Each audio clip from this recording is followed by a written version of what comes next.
Okay, let's dive into this. Welcome to today's Explainer, where we're unpacking a truly fascinating and, frankly, pretty provocative source text. It's one that completely challenges the very foundation of what we typically understand as religion. We are going to be exploring a deep philosophical divide highlighted in our source material: the profound difference between universal morality, which the text calls dharma, and organized sectarianism. The author presents the argument that for millennia, humanity has been making a massive, often violent mistake by confusing the two. It's an analysis that actually spans from ancient philosophical principles all the way to a predicted global spiritual revolution. So, let's look at the core question this text asks us to confront right out of the gate. Can an atheist be truly religious? Now, conventional wisdom might say, well, absolutely not, right? But according to the source material we're examining today, the answer is a resounding yes. The text presents a really striking premise here.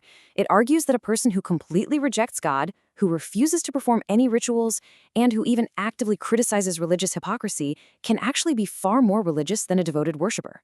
How does that work? Well, the author posits that true religion is entirely about selflessness. If an atheist acts with pure morality, refrains from harming others, and works for the welfare of society, the source considers them fundamentally aligned with true devotion. It just completely separates moral action from ritualistic belief. To understand how the author justifies this strict separation, we turn to Section 1, the true meaning of dharma. And this brilliantly illustrates the central thesis of our source material. The text posits that humanity has tragically confused true dharma with organized sectarian religions, which it refers to as mazhabs. The author objectively frames this dividing line, stating that dharma isn't a specific faith, but universal good conduct. We're talking about selflessness, high morality, the foundation of a healthy society. It's literally just the act of not infringing on the rights of others. Conversely, mazhab represents organized sects, exclusive rituals, and divisive dogmas. According to the text, calling a mazhab a dharma is a historic blunder. While these sects might contain a tiny fragment of dharma, they are not the whole shebang. In fact, the text suggests that when you examine these organized sects closely, they often contain flaws that actively separate us from one another. So, what are the actual consequences of following these organized sects blindly? Let's dig into the historical critiques in Section 2, the dangers of blind faith. The source text really doesn't hold back in its historical critique, leaning on observations from several prominent Western thinkers to make its point. Here, the author cites Sir Governor Fort to highlight the immense, undeniable bloodshed committed throughout history in the name of faith.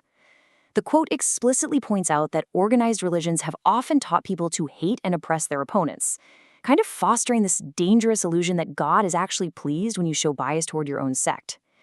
The text neutrally reports how this blind faith didn't exactly advance humanity.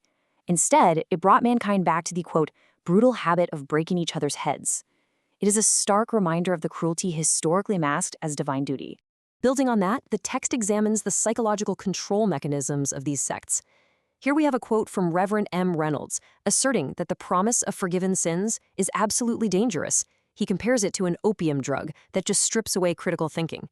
The source material uses this perspective to launch a fierce critique of transactional rituals across multiple faiths.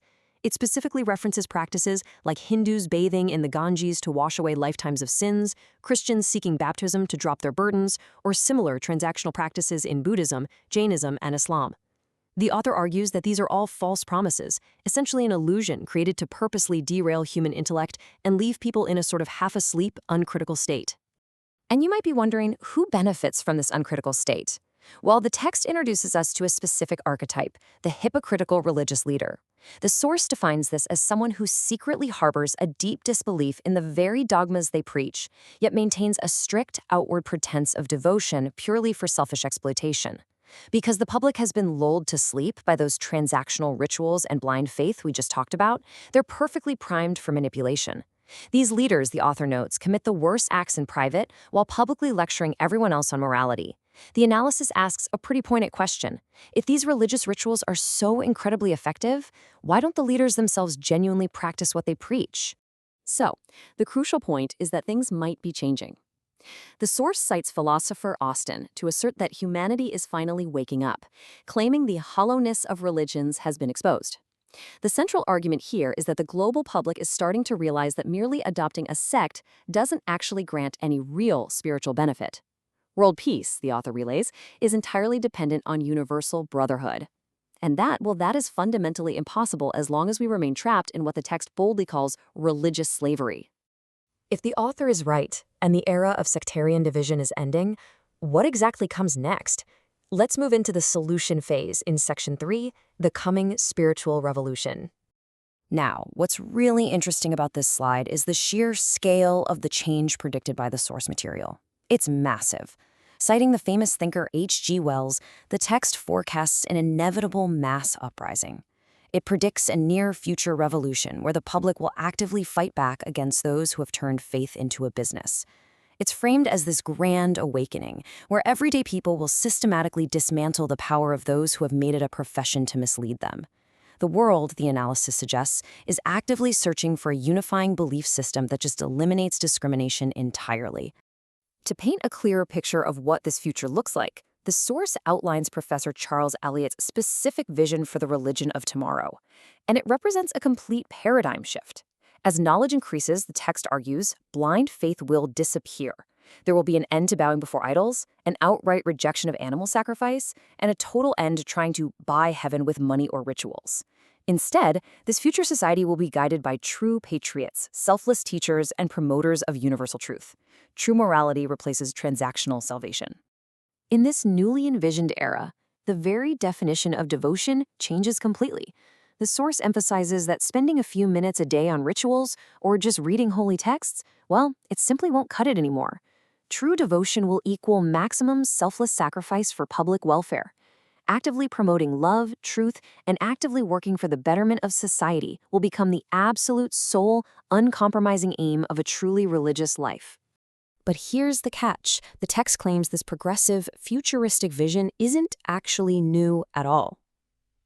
Let's look at our final section, Return to Universal Religion. Let's move to and see how this builds on ancient roots. The text reveals that this upcoming spiritual revolution is actually a homecoming. It points specifically to the ancient tenfold universal religion outlined by Bhagwan Manu thousands of years ago. The author argues that this ancient framework possessed all of these universal moral characteristics from the very beginning. However, humanity basically heard it, ignored it, and allowed itself to become trapped in the webs of organized sects for millennia.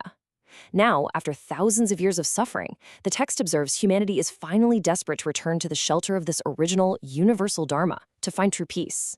So, the source material takes us on quite a journey, right?